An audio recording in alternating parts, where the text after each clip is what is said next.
안녕하세요. 아이언페이스입니다. 개인 간 P2P 물물 교환이라는 블록체인 암호화폐에 있어서는 전대미문의 새로운 역사를 써가고 있는 파이 네트워크의 7월도 이제 어느덧 다음 주면 마지막 주말로 향하게 됩니다. 지난번 컨텐츠에서도 말씀드렸지만 이번 주는 파이코어 팀 역시 잠시 쉬어가는 느낌이지만 그동안의 경험으로 보면 파이는 늘 이런 시간을 통해서 놀랄만한 뉴스를 전해왔던 것으로 기억합니다. 다음 주엔 모든 분들이 기다리시는 그런 뉴스들로 가득하기를 바라겠습니다. 오늘은 최근 시장 변동성 때문에 잠시 놓치고 있었던 전체적인 암호화폐 시장의 움직임, 특히 그 중에서도 향후 파이의 생태계 형성에 직간접적으로 영향을 줄 수 있는 그런 상황에 대해서도 잠시 말씀드리고자 합니다. 현재 계속 진행 중인 리플 관련 SEC의 흐름과 이와 관련된 주변 이야기들, 그리고 향후 이러한 사건들이 파이의 미래에 대해서 어떤 연관성이 있을까 하는 이야기를 중심으로 진행해보면서 특히 정부가 주도하는 디지털 통화 CBDC의 진행 상황과 함께 그로 인한 파이코인에 대한 영향력에 대해서도 이야기해보고자 합니다. 마지막으로 한 주를 정리하면서 코어팀의 공지사항과 생태계 진행 상황도 점검해보면서 마무리하도록 하겠습니다.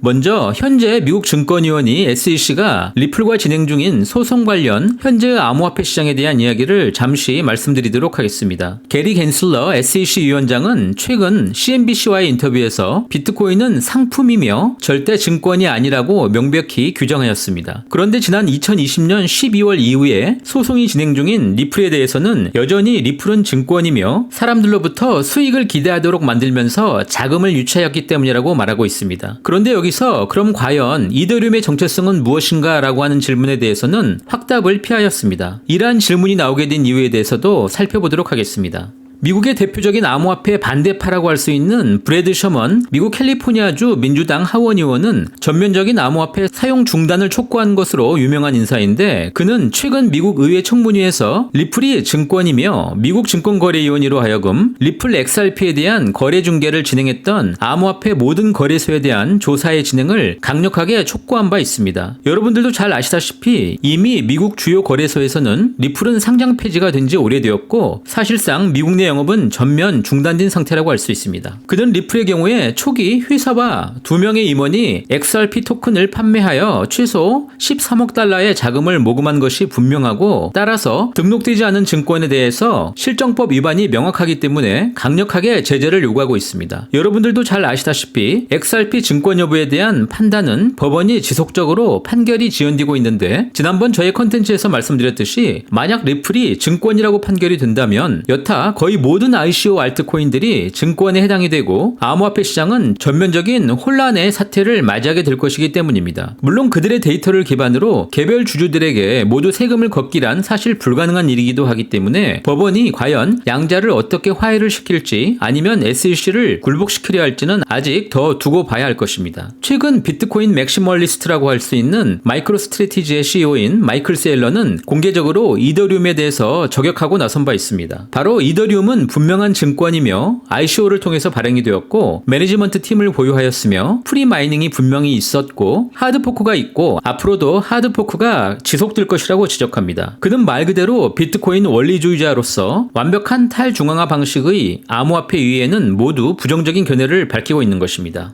사실 오늘 리플과 이더리움 그리고 비트코인의 이슈를 대하면서 현재 KYC가 진행 중인 파이코인의 경우에는 거의 모든 부정적인 사안들로부터 완벽하게 자유로운 진행 과정이라고 판단이 됩니다. 물론 현재 폐쇄 메인넷 진행 과정을 보면서 탈중앙화는 도대체 어디 있느냐고 부정적인 견해를 보이시는 분들도 있지만 그동안의 코인 발행을 위한 그 어떤 블록체인의 방식보다 더 탈중앙화된 스텔라 합의 프로토콜 기반과 비잔틴 협정 알고리즘 기반을 중심으로 하여서 현재의 아이덴티티 문제의 극복이라는 KYC 진행 과정은 실로 정부 규제기관이 가장 원하는 최적의 프라이빗 머니로서 인정받을 것이라고 확신을 주고 있습니다. 오늘 미국 정부가 추구하는 CBDC 이야기를 통해서 파이는 정부와 민간 영역이 요구하는 가장 최적정의 상품이 될 것이라고 확인해 보실 수 있을 것입니다. 미국의 정치권도 그동안 보수 공화당과 진보 민주당 사이에서 암호화폐 정책은 상당히 다른 입장을 보이고 있었지만 이제 점점 디지털 시대의 진입을 앞두고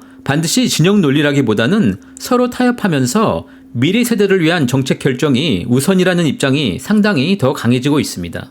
암호화폐 도입에 상당히 적극적인 인사로 알려진 공화당의 전국 하원의원장인 톰 에머는 증권 공개에 일부로 판매되는 투자 계약 자산이나 디지털 토큰을 증권이 아닌 별도의 상품으로 봐야 한다는 내용의 법안을 미국의 여야가 반드시 함께 추진해야 한다고 강조하고 있습니다. 즉, 한 기업이 토큰을 발행하면 투자 계약이 성립되는 것이고 해당 기업은 토큰의 세금 공제를 위해서 SEC에 물론 등록해야 한다고 말하면서도 그러나 투자 계약을 위해서 발행이 되는 토큰이 반드시 증권의 성격이라고만은 볼 수 없다고 말하고 있습니다. 즉, 현재 소송이 진행 중인 리플에게 약간의 탈출구를 제공하면서도 기업들이 증권 등록 요건을 충족시켜주거나 추가적인 규제 불확실성 없이 대중에게 자산을 공개할 수 있는 세금 공제 요건을 제공해야 한다고 말하고 있는 것입니다. 그는 SEC가 현재 권력 노름에 빠져서 규제 위주의 시장을 이끌어 나가면서 미국의 디지털 시장 주권이 곧 사라지게 될 것이라고 역설하고 있습니다. 자, 그럼 미국 정부가 추진하고 있는 정부 주도 디지털 화폐인 CBDC는 과연 어디까지 와 있는 것일까요? 그리고 향후 미국 정부가 CBDC를 진행할 경우에 암호화폐, 특히 곧 메인넷 오픈이 진행될 파이코인에게는 어떤 영향을 주게 될지 한번 알아보도록 하겠습니다.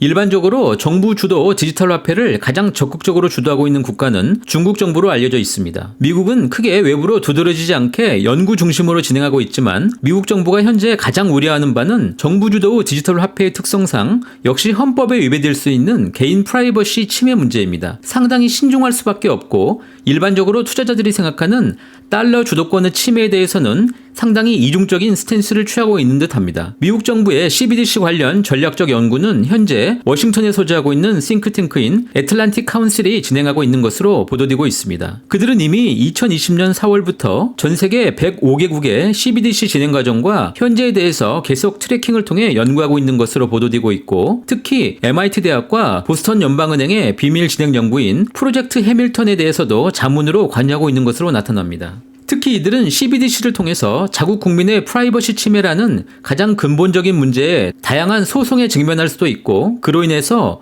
스스로 시스템적인 실패가 가능하다고 판단하고 있기 때문에 중국 정부의 CBDC를 통해서 화폐 주권의 문제도 발생하겠지만 사용 네트워크 내에서 모든 민간이나 기업 부문의 데이터를 중국 정부가 사유할 수 있는 문제점에 대해서 가장 크게 우려를 갖고 있는 것으로 전해집니다. 지난 6월 워싱턴에 소재한 미국 은행연합 커뮤니티인 ICBA의 세미나를 통해서 미국 정부의 CBDC가 향후 어떻게 전개될지 가늠해 볼 수 있었습니다. 바로 소매형 CBDC는 자국을 벗어나지 않으므로 달러 연관성, 즉 소위 개인들이 우려하는 통화 주권 때문에 달러와 대결할 수 있는 암호화폐는 모두 허용하지 않고 싹을 자를 것이다라고 하는 예상과는 다르게 자금 세탁 우려가 없고 개인 아이덴티티의 확보가 가능한 암호화폐에 대해서 오히려 문호를 열고 개방하며 정부 CBDC와의 호환성을 돕겠다고 발언하고 있습니다. 상당히 이례적이며 그들은 이미 돈의 개념은 퍼블릭 개념의 중앙은행 발행과 프라이빗에서 생성되는 개인들 합의가 바탕이 된 디지털 머니는 시대를 거스를 수 없는 이미 미래 세대의 결정이라는 것을 인정하고 있다는 점입니다. 따라서 지금 가장 철저한 독립 방식으로 KYC를 진행하고 있는 파이코인이 시장에 대비하게 된다면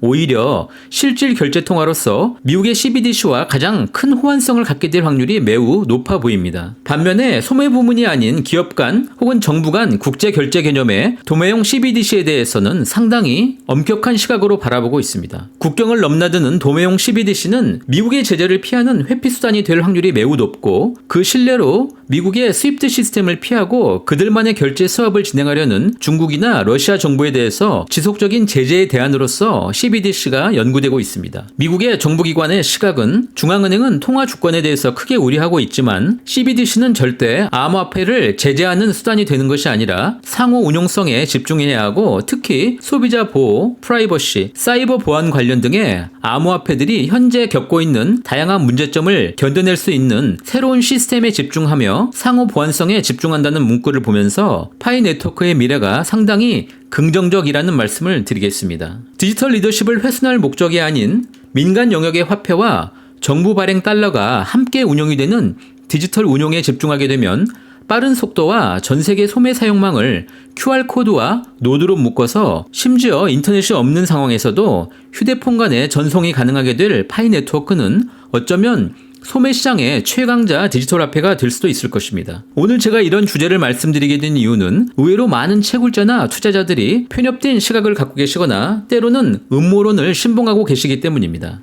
지난 2019년 예상할 수 없는 규모로 극적인 성장을 보인 암호화폐 시장에 대해서 정부나 의회가 이에 대한 관련 법률이나 개념이 전혀 정립이 되기도 전에 너무 이른 시기에 페이스북의 리브라는 전 세계 100여 개의 매머드급 파트너를 거느리며 디지털 시장을 평정하고자 하였습니다. 그 당시 페이스북은 23억 명 이상의 사용자를 보유한 디지털 플랫폼의 힘을 활용해서 디지털 화폐에서도 주류로 올라서기를 희망하였고, 정부도 대책이 없는 상황에서 스테이블 코인과 유행에 올라탄 리브라는 안정성을 인정받는 국가가 발행하는 통화들과 함께 묶여 있었고, 중앙은행이 리브라의 믿을만한 뒷배가 될 수도 있었습니다. 리브라의 가치는 영국의 파운드와 미국의 달러, 유럽연합의 유로, 싱가포르 달러, 일본 엔화 등의 가치를 따라잡을 수 있었을지도 모릅니다. 리브라가 비록 이들 국가의 관할권 밖에 있는 주체에 의해서 발행됨에도 불구하고 말입니다. 그러나 규제 역풍은 빠르고 신속했습니다. 몇 주도 되지 않아서 미국 정치권은 청문회를 계획했고, 전 세계 정치인들은 리브라를 인정할 수 없음을 선언하였습니다. 각국 정부는 하나의 연합 전선을 형성해서